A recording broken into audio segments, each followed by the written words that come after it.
May tuturing na raw na pugante si Senador Ronald De La Rosa ayon sa Malacanang. Yan ay matapos si basura ng Korte Suprema ang hiling niyang TRO sa ICC warrant of arrest. Para bigyan ng mukha ang balita, live si Mobile Journal Julie Baiza. Julie, anong sunod na plano ngayon ng ating pamahalaan? Ops J, sa ngayon ipinauubaya na muna ng palasyo sa Department of Justice yung assessment at saka interpretation kasunod nga ng pagbabasura ng Korte Suprema sa hiling ni Senador Bato de la Rosa na TRO para mapigilang ipatupad yung arrest warrant ng ICC laban sa kanya. Ayon kay Palace Press Officer Claire Castro, nasa kamay na ni DOJ Secretary Frederick Vida ang interpretasyon sa desisyon ng SC. Ang malinaw lang daw, gaya ng sinabi ng Office of the Solicitor General, hindi na kailangang dumaan pa sa local court at valid ang warrant of arrest ng ICC laban sa senador. Para sa OSG, maituturing na rin daw na pugante si Senador Bato. Sa naunang panawagan naman ni De La Rosa kay Pangulong Bongbong Marcos na protektahan ang bawat Pilipino, matipid ang naging sagot ng palasyo. Pakinggan natin si Yusek Castro. Ang magagawa ng Pangulo ay sumunod sa batas at tumalima sa rule of law.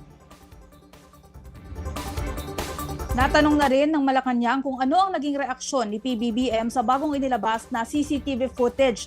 Kaugnay nga ng pag-alis sa Senado ni Senador Bato de la Rosa. Malinaw daw yung sinabi ni PBBM na dapat managot yung mga may pananagutan at dapat malinis yung pangalan kung walang kasalanan. Pero sa paningin ng Pangulo, hindi raw nararapat ang nangyari. Kinwestiyon ni Castro kung paano napayagang lumabas ng Senado si de la Rosa gayong nasa ilalim siya ng protective custody nito.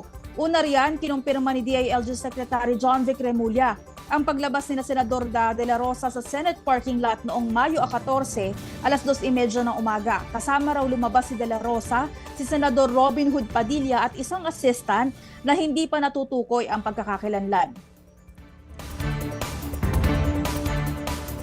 Pops J, kumpirmado rin na pag-aari ni Senador Robin Hood Padilla yung SUV na pinagsakyan ni De La Rosa at sinabi nga nakita nga rin na patungo sa Makati area. Pero hanggang doon na lang daw yung nakuhang footage at wala nang ibang nakuhang footage pa ang ahensya kung saan nagtungo eksakto itong SUV. Pops J. Julie, itinuturing na pugante ng OSG si Senator Bato de la Rosa. Ano namang masasabi ng palasyo kay Senator Robin Padilla na kasama ni Senador Bato na umalis sa Senado? Popsi, ang palasyo, hindi sila nagsalita tungkol dito kay Senador Robin Hood Padilla. Pero ang kaninang natanong si DILG Secretary John Vic Remulla, tinanong nga kung maituturing na ba siyang kasabwat or accomplice sa pagtakas nga or paglabas ng Senado ni Senador De La Rosa. Ang sabi ni Remulla, ang DOJ na rin daw yung magdedetermine kung maituturing nga ba siyang kasabwat. Patuloy naman din daw yung pag-gather nila ng mga facts at data. At kung sakali mang kakasuhan, ang DOJ din daw ang tutukoy kung ano yung kaso na isasampa laban sa senador. Julie, ano naman ang reaksyon ng palasyo sa sinabi ni Mau Aplasca na splice daw yung video na ipinakita dyan kahapon? Pops, lahat daw ng footage na ipinresenta ng PNP, ng DILG at ng Palas, nagmula daw yan sa Senado. Kaya ang sinasabi daw ni Aplasca na meron siyang ilalabas ng mga footage, sinabi ni Yusek Claire kanina, okay lang na mailabas yan kasi lahat naman daw ng ilalabas ng mga footages, mga CCTV at ebidensya ay gagamitin ng panel of prosecutors ng Department of Justice sa kanilang investigasyon.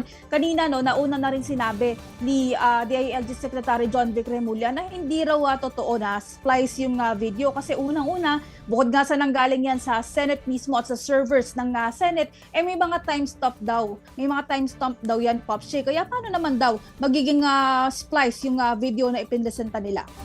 Julie, may sagot na ba si Pangulong Bongbong Marcos sa apela sa kanya ni Senator Bato de la Rosa na humingi ng proteksyon?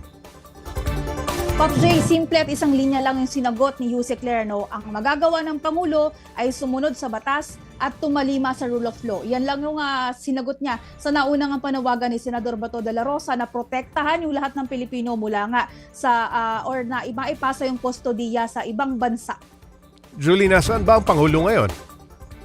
Pops, kanina umaga ang tinutukan ni PBBM yung mga flood control projects. Kanina meron siyang ininspeksyon na isang drainage improvement project sa G. Araneta Avenue sa Quezon City. Ngayong hapon naman, Pops J, ilang aktibidad sa Malacanang yung dinaluhan ng Pangulo. Alright, maraming salamat, Mobile Journal Julie Baiza.